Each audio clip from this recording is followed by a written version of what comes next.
देखिए latest episodes बिल्कुल ad free.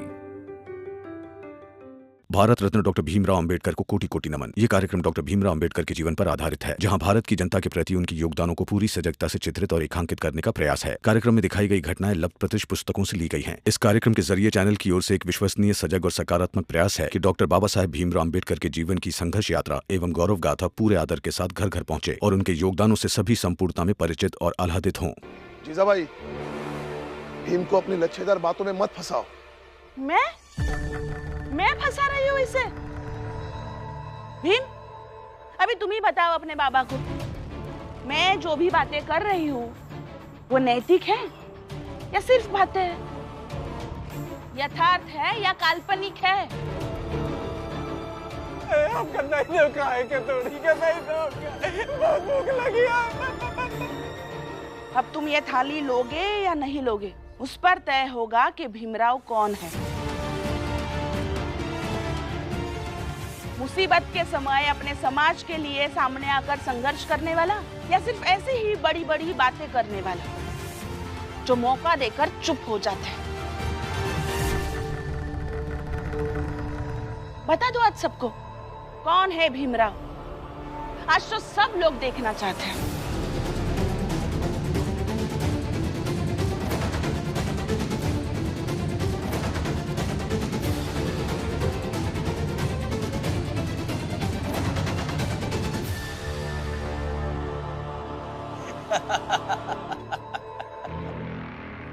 चलिए भाऊ, इस भीमराव से कुछ नहीं होगा।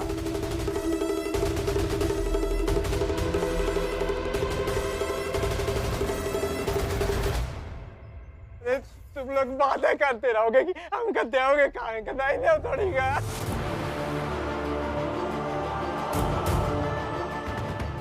इन 4 दिनों तक इसकी जात का कोई भी आदमी इसे खाना पीना नहीं देगा और जो भी इस सभा का फैसला नहीं मानेगा उसे हमेशा हमेशा के लिए समाज से बाहर कर दिया जाएगा। भीमराव, क्या सोच रहे हो? थाली लोगे या नहीं? जल्दी फैसला करो। नहीं भीम, कुछ भी करने से पहले ये सोच लेना, क्योंकि ये सब यही चाहते हैं कि तुम किसी भी तरह उनके नियम और फैसले के खिलाफ जाओ, ताकि वो तुम्हें सामाजिक बहिष्कार के नाम पे परेशान कर सके। मालू जी सही कहा है, जोखू के साथ जो कुछ भी हुआ है और जिम्मेदार तुम थोड़े ना हो, तो हम दोनों को हमारी हालत में छोड़ दो। जो भी होई हम पति पत्नी देख लेवे। नहीं तो खाना आपका बहुत भूख लगी आपका।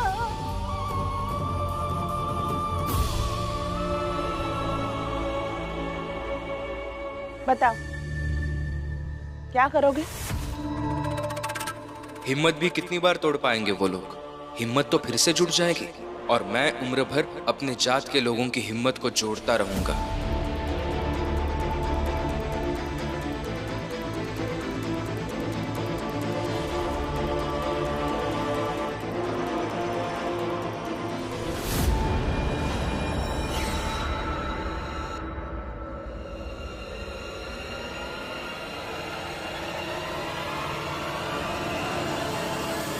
मुझे नहीं लगता भीम के रास्ते में उसके बाबा, उसकी पत्नी, उसकी बुआ और उसके कुछ समर्थक भी तो होंगे ना। उन सब का प्रेम भीम और जोखू के बीच खड़ा होगा। मुझे नहीं लगता कि भीमराव के लिए इतना आसान होगा उन सब के प्रेम को दरकिनार करके जीजाबाई से थाली लेकर उस जोखू तक जाना। बाबा, पागल आदमी हो भीमराव। अपनी जात के लोगों के लिए इतना पागल रहता है कि वो अपनों के प्रेम को भी त्याग सकता है। उसके लिए अपने परिवार से पहले उसका समाज है। हाँ बाबा, मुझे भी यही लगता है कि पता नहीं किस नक्षत्र में पैदा हुआ है। बाबा, उसको किसी की परवाह ही नहीं है। परवाह है आपकी बाबा, लेकिन अभी इस वक्त परवाह करने से ज्यादा मेरे मकसद के बारे में सोचना जरूरी है। क्योंकि एक बार ये समाज वाले मुझे समाज से बहिष्कृत कर देंगे तो मुझे चलेगा, लेकिन बहिष्कृत होने के डर से मैं अगर ऐसे ही यहां खड़ा रह जाऊंगा तो वो नहीं चलेगा।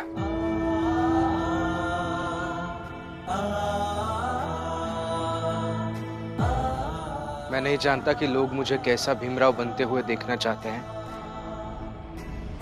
मगर मैं अच्छे से जानता हूं कि मैं क्या कर रहा हूं।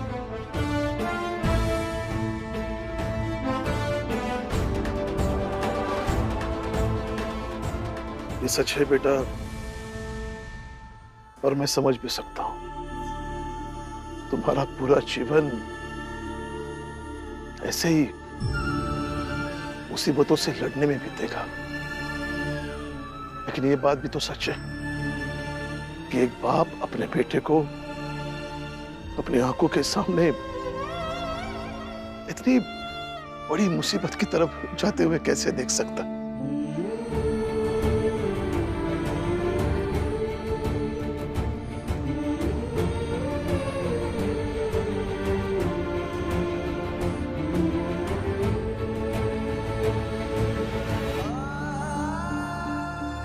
ये थाली मैं जोकू को देकर आता हूं। अब जो भी होगा मेरा होगा।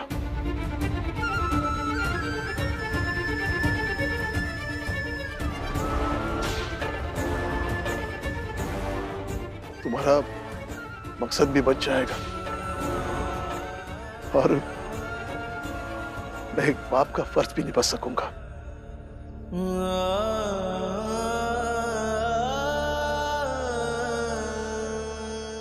आप क्यों बीच में पड़ रहे हैं? इसे बनना है ना महान, बनने दीजिए। मेरा बेटा है, उसे बचाना भी मेरा कर्तव्य है। और आई, मेरे पति ऐसे नहीं है कि मौका मिल जाए तो बाबा को मुसीबत में डालकर खुद बच जाए, इसलिए हम दोनों को बात करने दीजिए।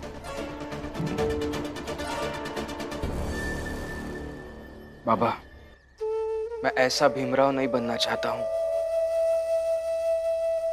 जो अपने घर वालों के बारे में ना सोच पाए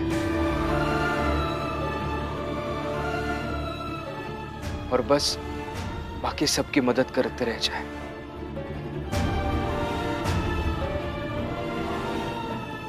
आप नहीं जाएंगे? भीम, दीजिए थाली।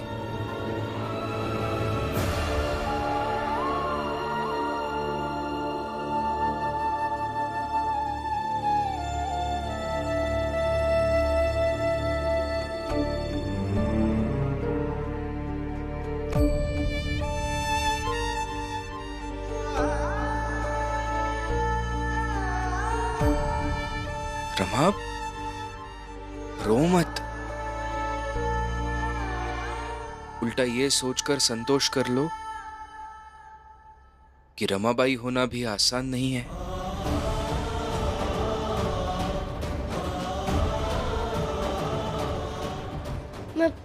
मैं नहीं रहूंगी, बस आप मुझे अपने साथ लेकर चलिए, फिर जो होगा वो हम दोनों के साथ होगा। आदत डालनी होगी रमा। जिंदगी की हर मुसीबत में मैं तुम्हें अपने साथ नहीं ले जा सकता। लेकिन क्यों? क्योंकि युद्ध के मैदान में अगर योद्धा का सबसे प्रिय व्यक्ति उसके साथ हो तो योद्धा कमजोर पड़ जाता है।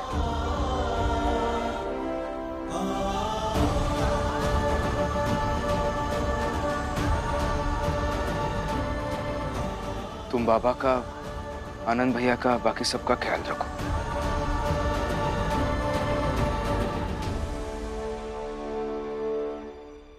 तन को जोगी सब करे, मन को विरला कोय, सब विधि सहजे पाइए, जे मन जोगी हो।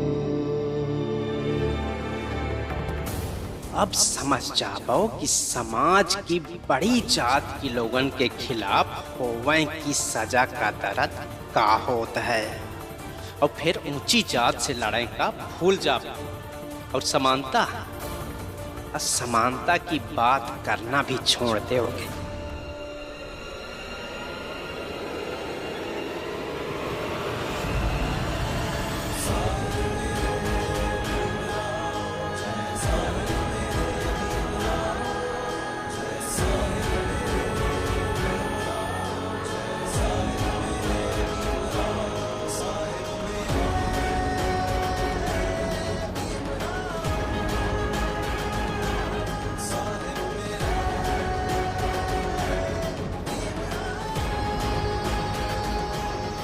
लीजिए।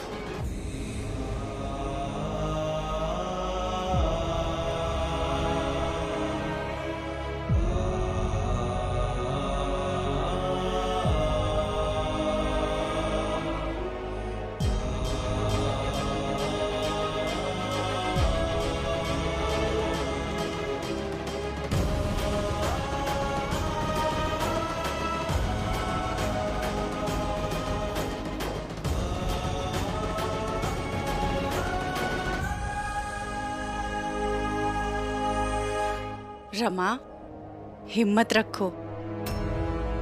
भीम की ये नई लड़ाई है। सभा के नाम पर दूसरों को समाज से बेदखल कर देने के साजिश के खिलाफ, इसलिए विश्वास रखो। विश्वास है काकी। मैं जानती हूँ कि वो जीत जाएंगे ये भी लड़ाई, अगर सब कुछ जानते हुए भी वो तो उनकी पत्नी ना।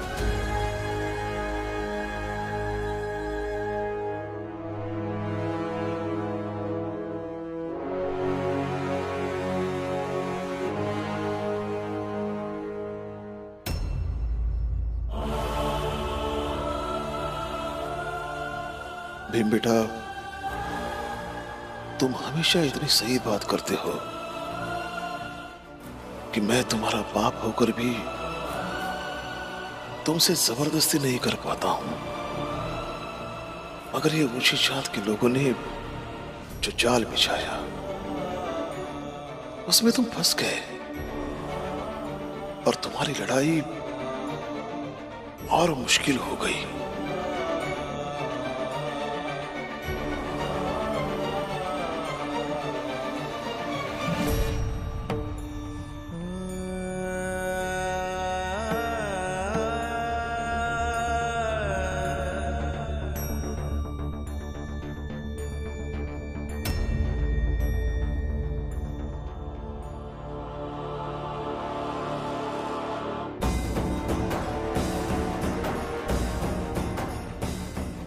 लीजिए, आंसू पोंछिए।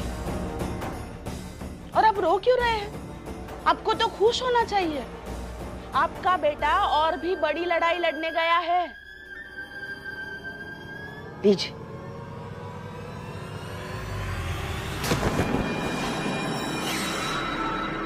सब तुम्हारे कारण हुआ। तुम यही चाहती थी ना कि भीम किसी तरह संघर्ष में फंसकर कमजोर बन जाए, वो हमेशा के लिए टूट जाए, एक हारा हुआ व्यक्ति बन जाए। अरे, मैं क्या चाहती हूँ उससे क्या फर्क पड़ता? और आप ये सब सोच ही क्यों रहे हैं? आपको तो खुश होना चाहिए। अपने जीवन भर भीम को संघर्षों से लड़ने की शिक्षा दी है और आज देखो वो वही कर रहा है। और वो भी तो योद्धा योद्धा करता रहता है। अब उसे योद्धा बनना है, इसलिए मैंने सिर्फ लड़ाई का मैदान बताया। इसलिए मुझ पर मत चिल्लाइए। पत्नी बनकर आंसू पोंछने आई थी, अब आपको रोना ही है तो रोए।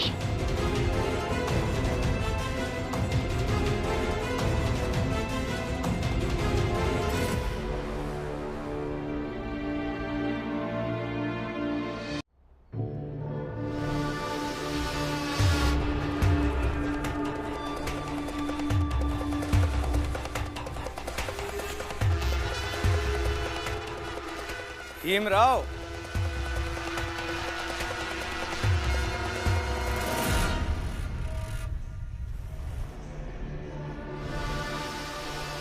कर दी ना तुमने बेवकूफी।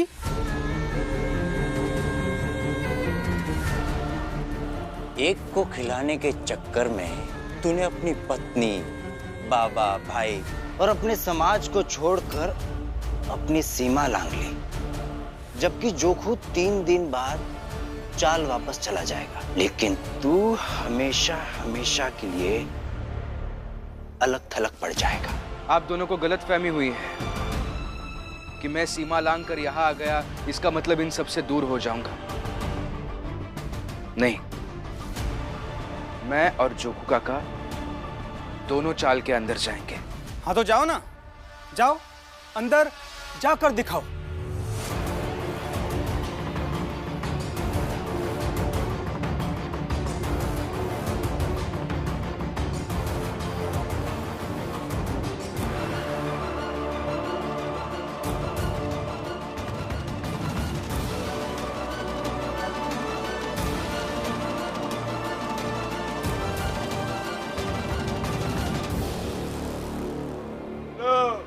भाग गया भीमराव, भगोड़ा कहीं का।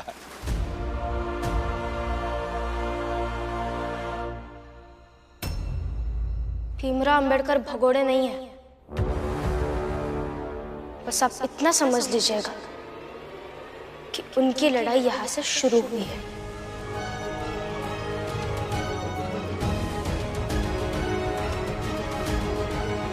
अब तक भीमराव से हमारी दुश्मनी थी, लेकिन उसने जो हरकत की है ना, अब तो वो पूरी जात का दुश्मन हुआ। उसने हमारी व्यवस्था को चुनौती दी है, हम सबके विरुद्ध लड़ने निकला है वो। अगर उसे वक्त रहते नहीं रोका ना हमने, तो देख लीजिएगा आने वाले समय में हमारे समाज का हमारी व्यवस्था से विश्वास ही उठ जाएगा। ऐसा नहीं होगा, हम उसे रोकेंगे भी और उसे तोड़ेंगे भी। उसे बंबई छोड़ के जाने के लिए मजबूर कर देंगे। छोड़कर तो जाना पड़ेगा उसे, और इस काम में मैं आपके साथ हूं। हम दोनों अपने अपने स्तर पे इस भीमराव को सबक सिखाएंगे, और यही समाज के प्रति हमारी सेवा होगी। आनंद बाबू, हमें मिलकर तैयारी करनी होगी, क्योंकि ऊंची जात के लोग भीम को निशाना बनाएंगे। तो मालू जी, हमें कैसी तैयारी करनी चाहिए? जितना मैंने मेघनाथ और मेघनाथ जैसे लोगों को देखा है, उसमें मैं ये समझ पाया हूँ कि वो लोग पूरी ताकत से लड़ेंगे, और उनकी ताकत उनके लोग होंगे, और इसलिए हमें भी अपनी लोगों की ताकत बढ़ानी चाहिए। हाँ, हमें ज्यादा से ज्यादा अपने जात के लोगों को एक मत पर लाना होगा, तभी हम ये लड़ाई जीत पाएंगे। साथियों, हमें ज्यादा से ज्यादा लोगों को एक मत पर लाना होगा, तभी हम उस भीमराव को अच्छे तरीके से हरा पाएंगे। क्या क्या कहा तूने? फिर से बोल। यही कि हमें हमारी जात के लोगों को इकट्ठा करना होगा, उनसे बात करनी होगी, उन्हें समझाना होगा कि ये लड़ाई बस भीमराव अंबेडकर की नहीं है, और ना ही सिर्फ जोकू काका की है, बल्कि ये लड़ाई हम सबकी है। और तुझे क्या लगता है सब लोग इकट्ठा हो जाएंगे? अरे जब इस चाल के लोग इकट्ठा नहीं हो पा रहे हैं, तो बाकी सब क्या इकट्ठा होंगे? बेकार की बातें कर रही है। बेकार की बातें आप कर रही हैं काकी, और ये मैं आपको दूसरी बार समझा रहा हूँ कि मेरे सामने मेरे मित्र के बारे में ऐसी बातें मत किया कीजिए। नहीं तो क्या करोगे?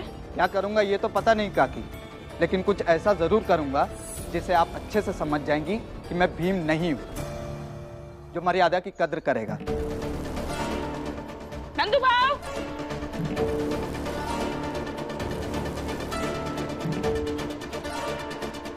क्या हुआ जीजाबाई? ये आपका भाई मुझे तरीका सिखा रहा है। उस जीजाबाई को तरीका सिखा रहा है जिसे उसके पति, उसका परिवार, उसके बहू बेटे कोई नहीं सिखा पाया। अच्छे से समझा दो इसे। अगर मैं मेरे तरीके से समझाऊंगी तो नतीजा बहुत बुरा होगा। नंदू भाव की बातें मुझे कब समझ में आई, जो अब समझ में आएगी? छोड़िए, आपसे बात करना व्यर्थ है। रमा भाभी, आप सबने जो सोचा है सही सोचा है। इसी पे आगे बढ़ते हैं, अपनी जात के लोगों से बात करते हैं।